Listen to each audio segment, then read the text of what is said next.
Anda masih bersama kami dalam Kominfo Newsroom.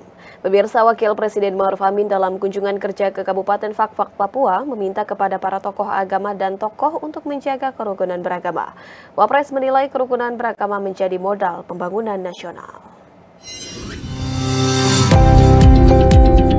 Kabupaten Fakfak di Papua Barat menjadi salah satu kota yang dikunjungi oleh Wakil Presiden Ma'ruf Amin dalam rangkaian kunjungan kerjanya ke Tanah Papua. Salah satu agenda Wapres di Fakfak yakni menghadiri forum pertemuan tokoh agama dan tokoh masyarakat.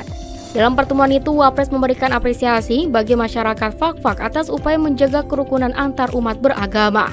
Kabupaten Fakfak dikenal memiliki toleransi umat beragama yang tinggi, sebagaimana filosofi masyarakat Fakfak yang dikenal dengan satu tungku, tiga batu. Makna dari filosofi itu yakni bersama menyatukan adat, agama, dan pemerintahan dalam hidup bermasyarakat. Wapres meminta agar filosofi ini terus dibudayakan kepada generasi muda Fakfak agar mengakar kuat di tatanan kehidupan masyarakat Fakfak. Kerukunan beragama disebut Wapres menjadi unsur utama dari kerukunan nasional. Pasalnya, umat beragama yang tidak rukun akan menyebabkan terganggunya kerukunan nasional. Kerukunan antar umat beragama di Fakfak menjadi cerminan atas kebinekaan Indonesia. Jadi kerukunan ini saya kira penting, ya, sebab kerukunan nasional itu tidak akan terwujud tidak ada kerukunan antar agama. Kerukunan umat beragama adalah unsur utama daripada kerukunan nasional. Sebab kalau umat beragama tidak rukun, ini kerukunan nasional akan terganggu. Dan daerah-daerah yang pernah mengalami ketidakrukunan itu dampaknya luar biasa. Sementara itu, pemirsa, Direktorat Jenderal Perkeretaapian Kementerian Perhubungan menghentikan sementara uji coba terbatas lintas rel terpadu atau LRT Jabodebek mulai hari ini 17 Juli hingga Kamis 20 Juli 2023. Penghentian sementara uji coba berlaku untuk komunitas dan masyarakat umum. Keputusan penghentian sementara uji coba tersebut diambil setelah DJKA melaksanakan rapat evaluasi penyelenggaraan uji coba terbatas LRT Jabodebek. Penghentian sementara uji coba disebut Direktur Jenderal Perkeretaapian Kemenhub Rizal Wasal dalam keterangan tertulis untuk menyempurnakan sistem pada software. Setelah pembaharuan software selesai dilakukan, Kemenhub akan terlebih dahulu melakukan trial run sebelum uji coba dibuka kembali untuk undangan dan masyarakat umum.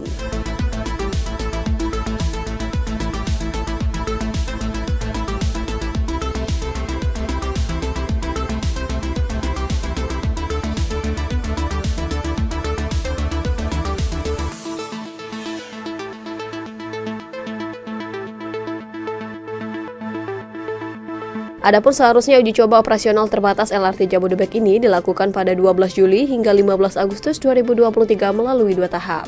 Tahap pertama, tanggal 12 hingga 26 Juli untuk undangan terbatas dari kementerian atau lembaga, jurnalis atau media dan komunitas. Tahap kedua, selama tanggal 27 Juli hingga 15 Agustus untuk masyarakat umum yang sudah mendapat konfirmasi dari operator setelah mendaftar secara online pada 10 Juli lalu. Rumah Sakit Cipto Mangunkusumo Jakarta telah menjalin kerjasama dengan pihak Joslin Diabetes Center melalui Advanced Diabetes Center. Dengan adanya layanan ini diharapkan RSCM mampu untuk meningkatkan kualitas hidup pasien diabetes sekaligus menjadi pengampu bagi seluruh rumah sakit yang ada di Indonesia. Rumah Sakit Cipto Mangunkusumo atau RSCM Jakarta menekan kerjasama dengan Joslin Diabetes Center dari Boston, Amerika Serikat melalui kehadiran Advanced Diabetes Center atau ADC sebagai inovasi yang dijalankan pemerintah untuk mencegah kematian akibat diabetes semakin meningkat. Menteri Kesehatan Republik Indonesia Budi Gunadi Sadikin menyebut penyakit diabetes sebagai ibu dari segala macam penyakit karena dapat menurunkan kesejahteraan dan kesehatan masyarakat dalam jangka waktu yang cukup lama. Hal itu diperkuat data yang dimilikinya bahwa jumlah penderita diabetes di Indonesia saat ini diperkirakan mencapai sekitar 20 juta penduduk. Namun kasus yang baru teridentifikasi hanya mencapai 5 juta penduduk dengan angka kematian di atas 200.000 jiwa setiap tahunnya. Tugasnya teman-teman di RSCM adalah memastikan kita bisa menyusun jaringan layanan mulai dari yang paling bawah ya, paling jauh di levelnya puskesmas sampai ke paling canggih di levelnya RCM, untuk targetnya satu, mengurangi kematian masyarakat Indonesia dari diabetes.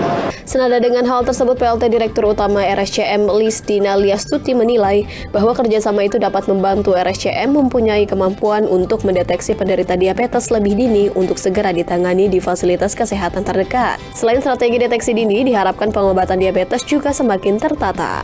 Nah, RSCM saat ini diminta untuk bisa melayani diabetes pada pasien-pasien secara terintegratif, dan kemudian kami menyusun strategi bersama-sama dengan Jocelyn, yaitu rumah sakit yang kita pilih karena itu adalah yang terbaik di dunia, untuk kemudian kita bisa membuat rumah sakit lain belajar pada kami dan kami bisa menurunkan kepada puskesmas. Sementara Interim Chief Medical Officer dan Senior Vice President Jocelyn Diabetes Center Sanjeev Mehta mengatakan, hampir 6 bulan pihaknya telah melakukan diskusi untuk memahami manajemen dan perawatan diabetes di Indonesia. Setelah fase penilaian selesai, pihak Jocelyn akan memberikan rekomendasi yang komprehensif, praktik terbaik untuk memberikan terapi lanjutan untuk diabetes, dan Indonesia akan ditawari untuk kesempatan berpartisipasi dalam fase kedua, yakni implementasi.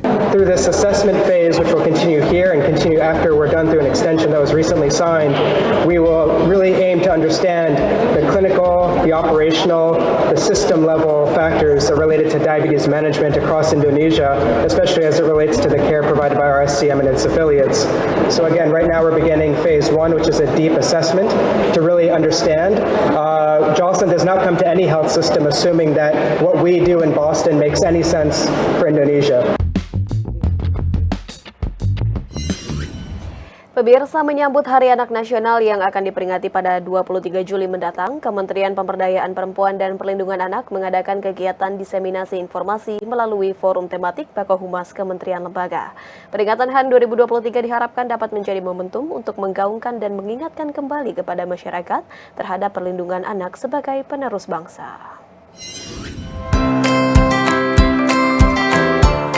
Jelang peringatan Hari Anak Nasional tahun 2023 pada 23 Juli 2023, Kementerian Pemberdayaan Perempuan dan Perlindungan Anak Republik Indonesia melaksanakan kegiatan forum tematik Bakohumas Pemberdayaan Perempuan dan Perlindungan Anak dengan tema Anak Terlindungi Indonesia Maju. Peringatan Hari Anak Nasional merupakan momentum penting untuk menggugah kepedulian dan partisipasi seluruh komponen bangsa Indonesia dalam menjamin pemenuhan hak anak atas hidup tumbuh berkembang dan berpartisipasi secara wajar sesuai dengan harkat dan martabat kemanusiaan serta mendapat perlindungan dari kekerasan dan diskriminasi. Sekretaris Direktorat Jenderal IKP Kemenkominfo Sumiati mengatakan, anak-anak adalah aset berharga bagi masa depan dan penerus bangsa. Untuk itu, anak-anak yang memiliki potensi membawa perubahan positif dan membangun masa yang lebih baik bagi Indonesia perlu dilakukan persiapan dan dilindungi dari semua hal yang bisa mempengaruhi tumbuh kembang dan masa depan anak-anak sebagai penerus bangsa. Ini sangat bagus ya, sangat bagus Kemen PPA menggelar ini karena juga mengingat anak-anak itu adalah aset bangsa, dan dalam waktu dekat juga ada Hari Anak Nasional 23 Juli. Ini dengan acara ini semua instansi bisa sadar bahwa anak itu harus dilindungi untuk mendapatkan haknya, masa kecil, masa sekolah, sampai dia siap nanti menjadi insan yang tangguh di dalam menghadapi kehidupan. Senada dengan hal tersebut, Kepala Biro Hukum dan Humas Kemen PPPA Margaret Robin Korwa mengapresiasi sinergi serta kolaborasi upaya Forum Bakohumas dalam mendiseminasi informasi mengenai peringatan HAN 2023. Ia menegaskan komitmen Kementerian PPPA tidak hanya berhenti pada isu tematik saja, melainkan akan terus melakukan kegiatan perlindungan terhadap perempuan dan pemenuhan hak anak sesuai dengan tugas dan fungsi Kementerian Pemberdayaan Perempuan dan Perlindungan Anak.